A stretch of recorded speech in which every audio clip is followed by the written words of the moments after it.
Welcome to the deep dive, where we take your sources, extract the most important nuggets, and give you, well, a shortcut to being well informed. hmm Today, we're embarking on a really fascinating exploration into a book that promises a truly unique edge in the world of finance. We are. We're taking a deep dive into Peter Castle's The Zen Trader, how ancient wisdom can help you master your mind and the markets. Okay. And it's this remarkable blend, really, of his 27 years trading shares, like 22 of those full-time. Wow, long time. Yeah, and his parallel journey as an ordained Zen priest. That's quite a combination. So Peter Castle suggests the biggest advantage, the greatest edge you can get in trading.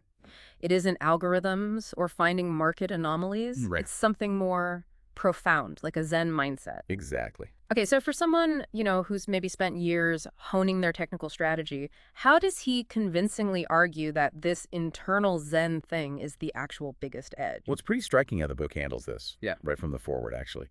It's by Dr. Alexander Elder, the trading psychologist. Oh, the Dr. Elder. Okay. Yeah, him.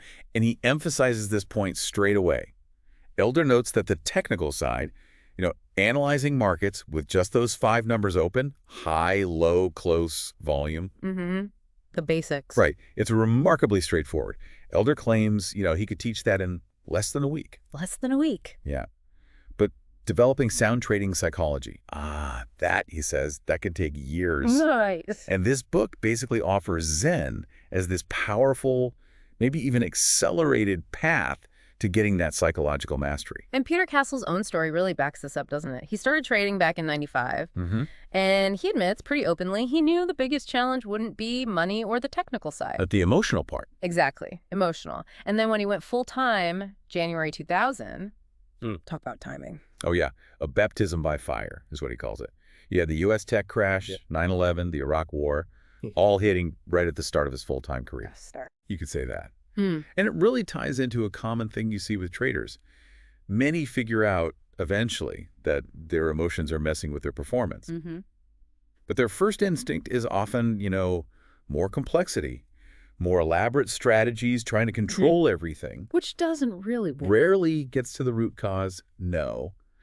And the book highlights this subtle but really common issue, not being able to stick to a method. Mm-hmm. A lot of people don't even see that as a psychological block. They think it's a tactical problem, that the method is flawed. That's a really interesting distinction. And Peter goes further, right? He talks about his own trading being, well, emotional, irrational, totally unstructured, and extremely stressful. Yeah, that's a direct quote. He even saw trading as an escape, like addicted to it as an aversion, he says, to facing his real problems at work and in his personal life. Which sounds less like a strategy for getting rich and more like, well, self-sabotage. Exactly. And it really raises this critical question.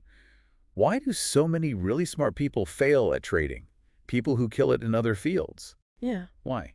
Castle suggests it's because trading rewards something different. It rewards humility, not the ego, not the strong identity that often drives success elsewhere. Interesting. Success in trading, he says, isn't about finding the perfect method. It's about cultivating the perfect mind. The perfect mind. And the list of emotional challenges he lays out is, well, it's intense. Fear of loss, feeling you're not good enough, subconscious stuff kicking in, your own mind just wrecking your results. Okay, so if emotions are the big hurdle, what's the core Zen solution here? Sounds like it connects back to basic Buddhist ideas. It does, absolutely. It really boils down to the Buddha's Four Noble Truths. Okay. And the two most relevant for traders, he argues, are first, life is suffering, which in trading terms is more like, discontent, frustration, things not going your way. Right, the constant ups and downs. Exactly. And second, the cause of suffering is attachment. Attachment. Okay, Yeah. that word comes up a lot in spiritual talk, but what does it mean specifically in Zen, especially for a trader? It's not about being like cold and unfeeling, right? No, not at all. That's a common misunderstanding. Yeah. The Zen idea of non-attachment isn't about stopping loving your partner or kids or becoming some kind of robot. Okay. It's more like a request to stop obsessing, worrying, controlling, or participating in any other negative emotion about your relationship with a person or thing. Stop obsessing and controlling. Yeah, and realizing fundamentally that it was never yours to own and control in the first place. That's powerful. He gives some examples, doesn't he? Like a jealous partner trying to control. Right. Or people after a car crash being more worried about the car damage than, if anyone's hurt. Oh, yeah. Or even intense grief, where the attachment isn't really to the person anymore, but to the feeling of love or loss. And that attachment keeps you stuck, stops you moving forward. That makes sense. So how does that translate to the trading floor? Well, it shows up as attachment to past losses, maybe huge ones like from the GFC, the global financial crisis. Right. Still feeling that pain years later. Exactly. And that feeling, that attachment, stops you from seeing the market clearly as it is right now. You're trading based on old wounds. Castle even brings in Edwin Coppock, the guy who invented the Coppock curve indicator. Oh, yeah, I know that one. Coppock apparently talked to bishops about grief recovery times, like 11 to 14 months. Really? Yeah. And he noticed the market bottom after the GFC took about 14 months.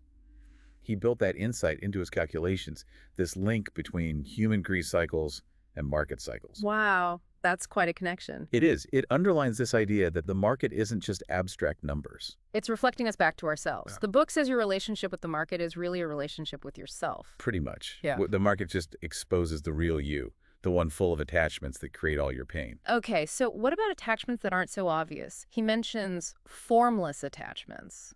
Right, yeah. Yeah, this is maybe a bit more subtle. It's not just attachment to money or of a stock you own. It's attachment to ideas, opinions, Like being attached to being right? or attached to being seen as intelligent, which makes it really hard to just say, I don't know. Ah, the beginner's mind thing. Exactly. That Zen saying, in the beginner's mind, there are many possibilities. In the expert's mind, there are few.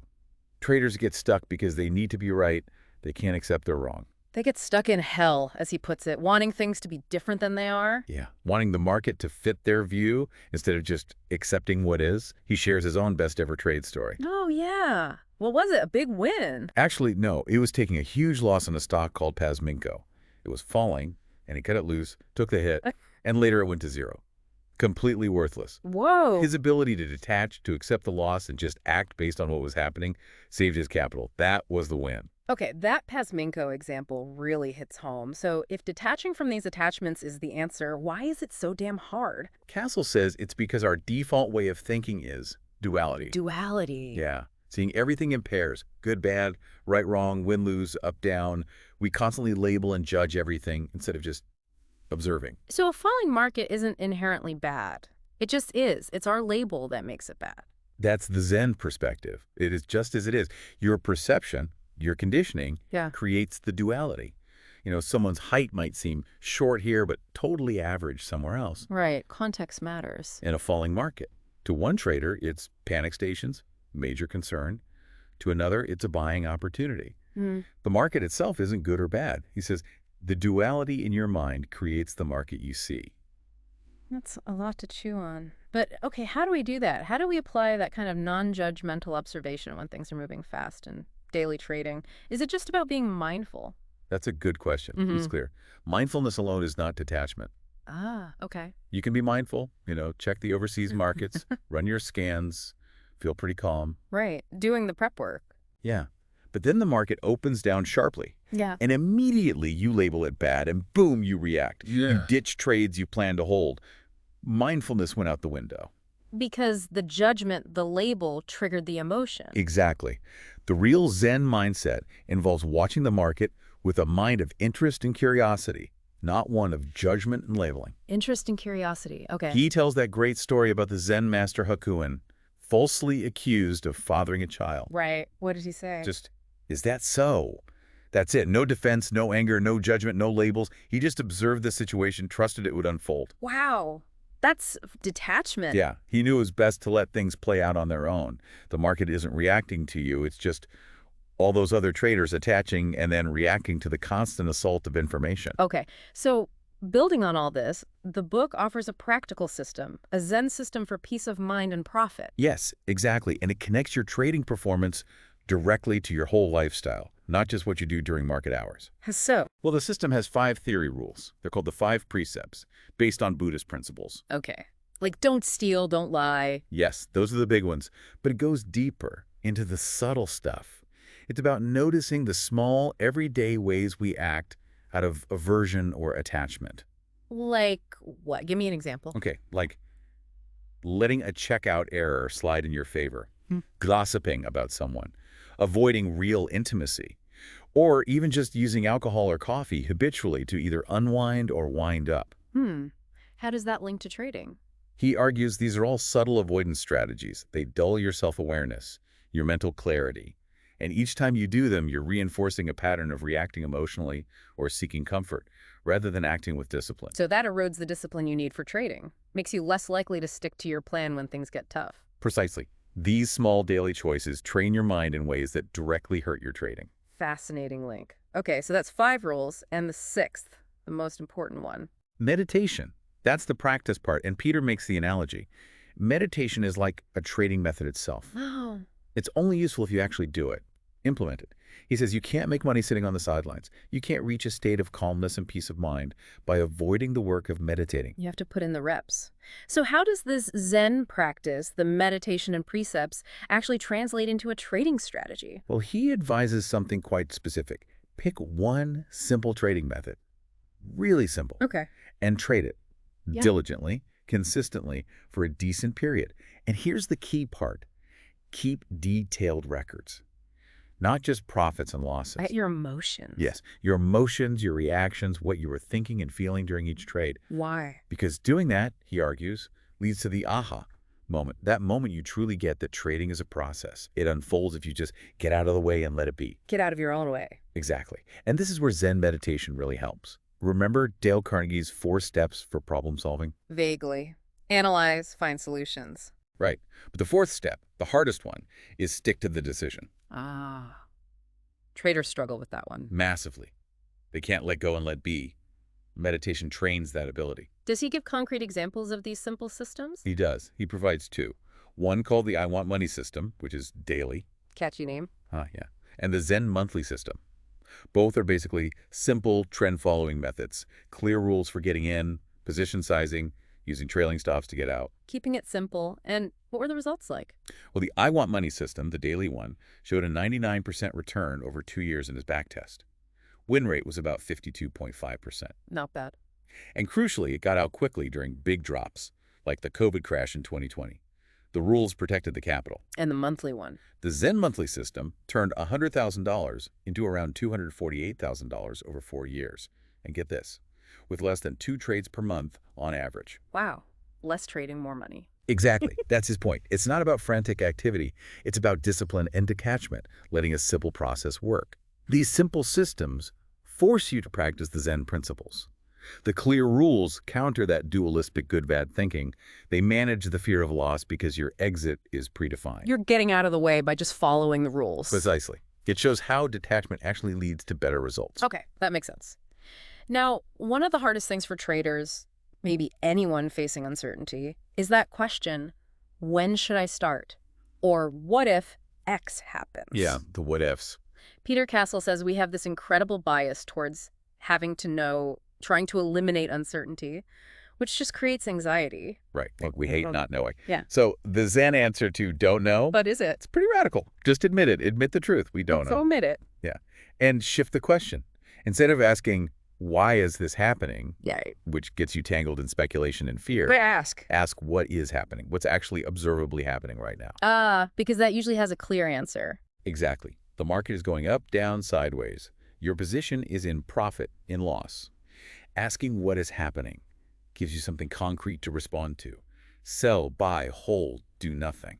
Like with the COVID crash example, no one knew why exactly in the moment or how bad it would get. But you absolutely knew it was happening. The market was falling off a cliff. So the response was clear. Follow your rules, likely sell or stand aside. Right. Respond to the what, not the why. Okay. And what about drawdowns, those periods where your account value dips? He calls that the most difficult challenge. How does Zen help there? His advice is very practical, actually. Before you even start, figure out how much money you can afford to lose without freaking out. Without panicking and breaking your rules. Exactly. Identify that number, that emotional threshold, and then structure your capital, your position sizes, around that. Protect your emotional state first. Set boundaries for yourself. Yeah. And he draws this really interesting parallel with Novak Djokovic, the tennis player. Djokovic. How does he fit in? Castle points out how Djokovic, probably without realizing it, embodies a lot of these Zen principles. He talks about letting go of fear, focusing on the joy of playing, finding balance with family.